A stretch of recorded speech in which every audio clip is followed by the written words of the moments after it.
E como é que a gente pode pensar a clínica atuando no corpo?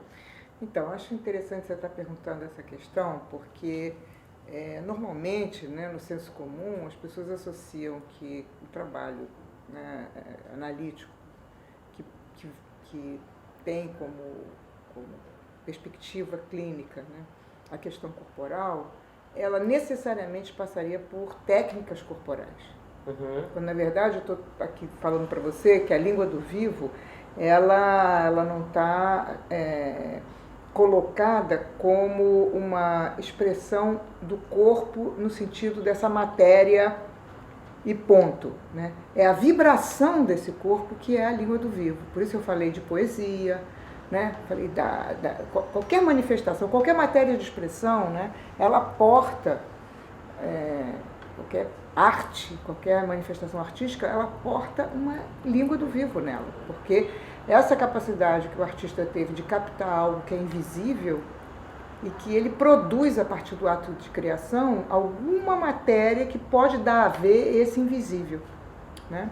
Então, uma clínica, né, uma psicanálise que tem em vista essa questão do corpo, ela está atenta justamente a essas expressões sensíveis. É esse campo, né, que vai se manifestar na transferência, por exemplo. Né? A transferência é um fenômeno da clínica psicanalítica, da escuta do analista. Então, quando eu estou querendo colocar isso em relevo, quando eu falo da língua do vivo, eu estou falando de uma vitalidade que ela só vai aparecer a partir da sensibilidade de uma escuta.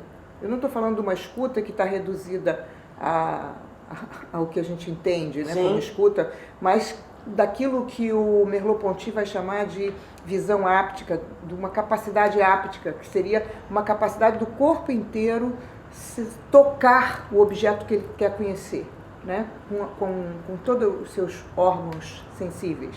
Uma capacidade de atingir, de ser atingido e atingir esse outro, né? Porque perceber não é uma coisa que está separada do objeto que você percebe, né? A percepção ela está atravessada das forças desse encontro. Então, o que a gente chama de corpo é esse encontro, né? Esse encontro sensível que se estabelece. Eu acho que tem muita confusão em torno desse tema, porque por conta dessa questão das terapêuticas corporais, que utilizam técnicas corporais para trabalhar. Mas eu não estou reduzindo a isso, eu acho que isso é uma visão, tem uma perspectiva, né? A minha perspectiva é outra. Não está nesse sentido de dirigir para uma cura, de ter um lugar a chegar, né? É no sentido mesmo desse movimento de explorar uma possibilidade de sustentação da vida. Né? Que o sintoma, ele está falando de um movimento do corpo de resistência ao que está colocado na vida dele. Ele parou ali.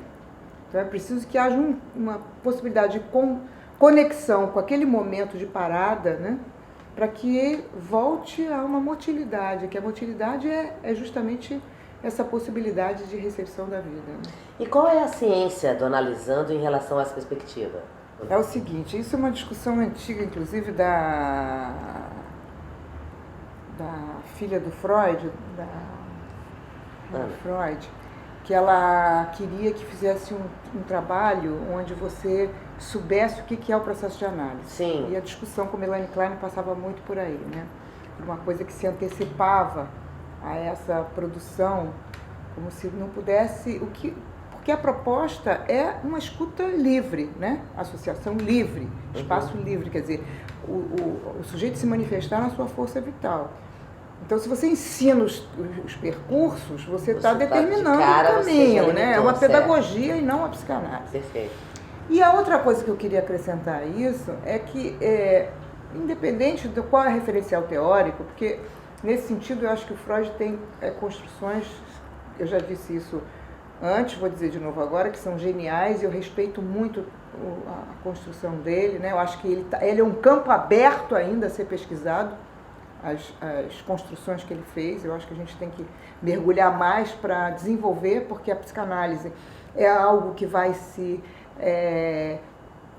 ela vai se desenrolando ao longo do tempo, porque o sujeito ele vai se deformando e se conformando ao longo do tempo. Então a psicanálise tem que acompanhar isso. A clínica ela vai produzindo sempre um estranhamento à teoria proposta. Ela produz sempre um campo ampliado, entendeu? Tem que pensar que a clínica psicanalítica ela traz uma possibilidade de pensar sobre os conceitos que estão dados. Por isso ela se aproxima muito da filosofia. Né? Porque a filosofia ela se pergunta diante da vida e a partir do que a vida afeta o filósofo, ele vai construir conceitos. Então a psicanálise, a clínica produz nele indagações que faz com que haja novos conceitos em psicanálise. Então, isso de você fechar uma teoria junguiana, freudiana, isso é uma coisa que eu acho um certo retrocesso, justamente porque a psicanálise é um campo ampliado que está se indagando ela mesma diante do acontecimento que é o encontro ali com quem vem buscar um aprofundamento de si. Então, o que acontece? Você tem essas linhas, elas são referências teóricas. O Freud fala isso, que o que importa não é o que você vai fazer ali de técnica, o que importa, nem a teoria é uma referência. O sujeito, o psicanalista, ele tem que ter o campo dele, o corpo dele aberto. O inconsciente trabalhado é ter o corpo aberto para receber as intensidades desse outro que vem buscar. Né? Ele não está ali para dizer o caminho que é esse ou aquele, mas para montar com ele um novo lugar, no sentido de poder desobstruir aquele caminho que ficou fechado e que esse movimento, essa motilidade possa se restaurar naquele campo vivente, que é o corpo vivo. Certo? Sim. Então, para mim, é uma questão de ética. Você pode ter uma referência até dos textos do Lacan, você pode ter uma referência dos textos do Reich, você pode ter uma referência dos textos do Winnicott, dos textos do Freud, etc, etc, etc. Mas a questão é que isso seja uma referência e não um modelo que vai impedir você de estar com o outro nesse campo friccional que é o encontro clínico. Fluido, são pés de fluxo. Exatamente. Perfeito. Né? Então o corpo, ele é essa manifestação do vivo. Por isso ele é fundamental. Eu acho que num certo movimento da psicanálise, ela perdeu essa leitura da energética freudiana, o campo econômico, né? Que o Freud falava muito de carga e descarga no começo lá, e depois ele começou a pensar nessa questão da pulsão, que é toda a parte econômica, né? Daquilo que produz uma excitação no organismo, que faz um movimento em direção ao objeto do desejo, né? E como é que isso como ele relaciona isso com a cultura, e isso vai ser desenvolvido, tem autores que vão buscar, pesquisadores teóricos da psicanálise que vão buscar mais a relação com o social, outros menos, né? Então a questão que eu acho que é mais importante é a letra freudiana nesse sentido, né?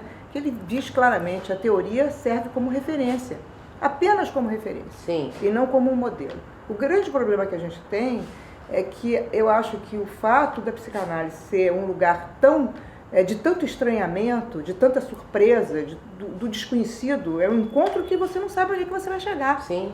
Então você precisa se munir de um certo manto, né? Seja de neutralidade ou desses modelos que antecipam você, justamente para você regular essa angústia que estar diante da questão que é o outro.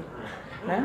Claro. Isso é uma outra coisa que eu queria ter colocado para você antes. Quer dizer, eu acho que o grande problema que a gente vive hoje, e que mas é complementando mesmo, é a questão da alteridade. Né? A gente não tem essa referência. Quando esse movimento hegemônico de transformar modelos, etc., tal, ele silencia a capacidade da diferença no sentido de que tem outro ali. Né? E que isso produz um enriquecimento na alma. Sim. Né?